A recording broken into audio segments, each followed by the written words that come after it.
ဗုဒ္ဓဘာသာအရင်မတိဆောက်ဖဲနဲ့တရားတွေသွားအထုတ်အထုတ်အောင်မဟုတ်အထုတ်အောင်ပါလေကောင်းတယ်အခြေခံမပါဘဲနဲ့သွားလှုပ်လာလို့ရှိရင်ပြန်လာတဲ့အခါမှာအရက်ထဲမှာဒုံရင်မဖြစ်နေတတ်တယ်ဒုံရင်ဖြစ်ရုံမကဘူးဘာလေးပါလာတော့ဆိုမာနလေးပါလာတယ်ငါတရားထုတ်တယ်သူတို့မထုတ်ဘူးဆိုအထင်လေးတစ်ခုပါလာပြီအဲ့ဒါအကုသိုလ်ထပ်ပိုးလာတာလို့ပဲခေါ်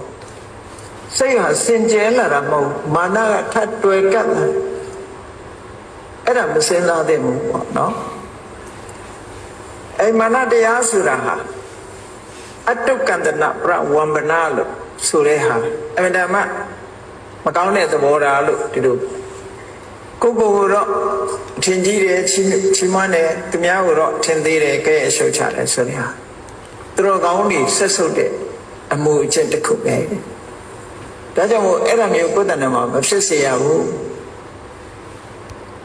ကိုယ်တဏ္ဍာမှာအဲ့ဒါမျိုးမဖြစ်စေရဘူးကိုတရားပဲကိုနှလုံးသွင်းလို့